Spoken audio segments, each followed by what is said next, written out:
So, Rugby Championship is all done and dusted. How did the teams end up ranking in their world rankings at the close of this tournament? I've been doing kind of updates throughout the tournament to see how things were chopping and changing. Well, this latest update, kind of not much chopping and changing. Things are pretty much static. They have stayed where they were from the previous week, from the penultimate round. So, New Zealand still top. Ireland, Wales and England, having not played, do not move. South Africa 6 and 5, Scotland 6 and Wallaby 7.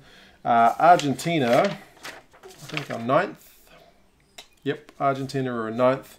So, yeah, there's kind of nothing much doing in terms of the rankings. I mean, you can see from the points just how close or far these teams are. There's New Zealand with a wee gap to Ireland, and between Ireland there's another gap. Wales and England pretty close together, and then those 3, 5, 6 and 7 are all pretty tightly bunched.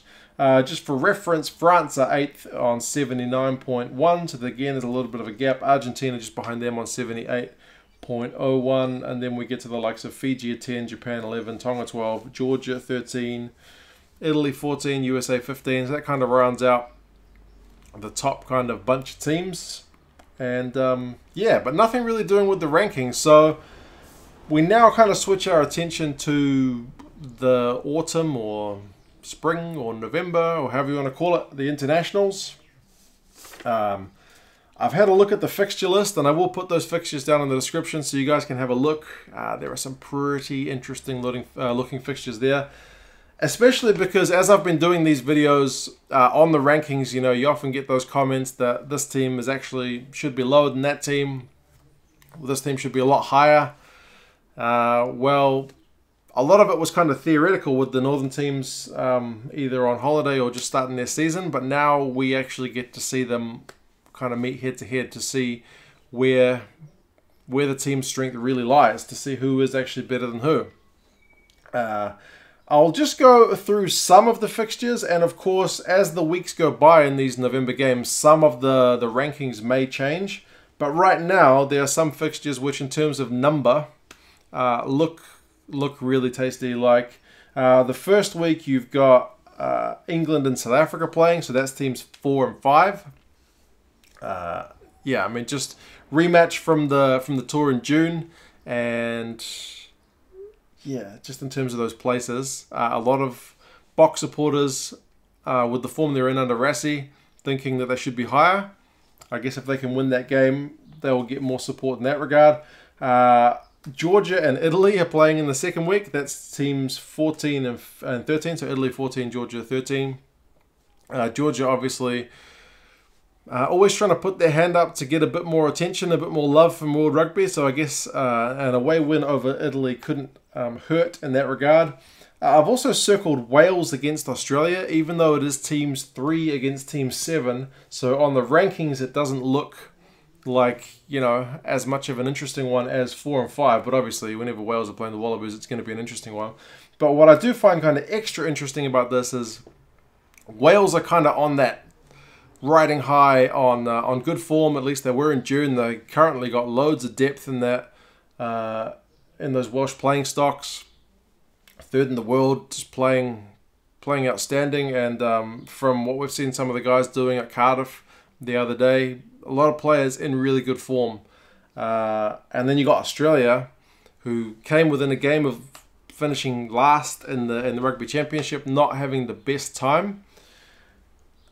Really on a different trajectory from where the Welsh are at. But traditionally, the Wallabies tend to have a pretty good record against the Welsh. So that one it does look like a spicy one.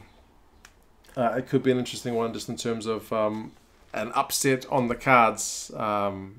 If you go by history, but in terms of form, you'd have to back Wales. Week 3 has got Scotland against South Africa. That's 6 against 5. Again, it might not be 6 against 5 come week 3, but at the moment it's 6 against 3.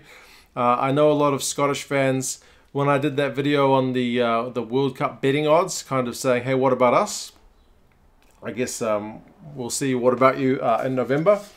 And a few more, obviously, for New Zealand fans. The one we are most looking forward to, I think, at least if you listen to New Zealand media, is Ireland against New Zealand. Again, it's in week 3. It's in Dublin. It's 2v1, 1v2. if you'd asked the New Zealand kind of rugby fans about a year or so ago, at least before the Six Nations, they probably would have been most looking forward to this game against England, which is in week 2, which again is still going to be an interesting one, 4 against 1. But I think that attention has firmly switched over to Ireland now. Just how close are these teams? The best team in the north against the best team in the south on current rankings is a very, very interesting one. And probably, again, that's why I'm wearing this shirt. First time I've got to wear this Ireland shirt. It feels good. Yeah, it's probably going to be the match of the year for perhaps New Zealand and Ireland fans anyway. There are others though. Argentina against France, that's 8 and 9. That should be interesting. England against Australia 4 and 7. Wales against South Africa 3 versus 5. So lots and lots and lots of really interesting games.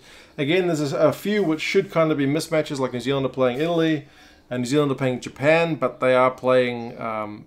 They've taken a pretty youthful squad that's going to play in that Japan game. So I don't know what balance it'll be between experience and youth, but yeah. Also, Ireland are playing the USA.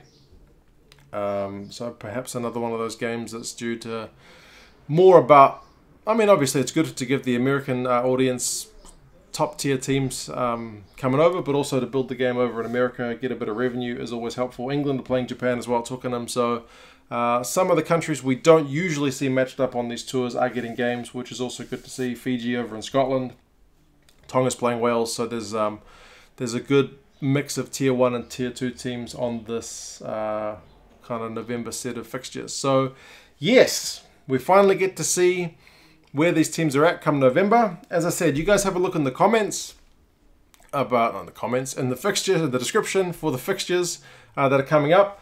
Have a look at these teams. How do you think they're going to go? Are the teams on the board with the higher or lower number, in theory, going to be the favourites over the teams who maybe we think are in better form? You guys let me know, because it is always an interesting one. I guess we'll find out for sure in November, but yeah, pretty much just looking forward to that at this point. Should note that the third Bledisloe match, so that's New Zealand against Australia and Japan, is not going to be on the fixture list because that one's in October. So yeah, it's not on the list. But yeah, you guys let me know your thoughts on the games. Which ones you're most looking forward to? Who do you think's likely to win some of those close ones? And yeah, talk to you again soon. See you later.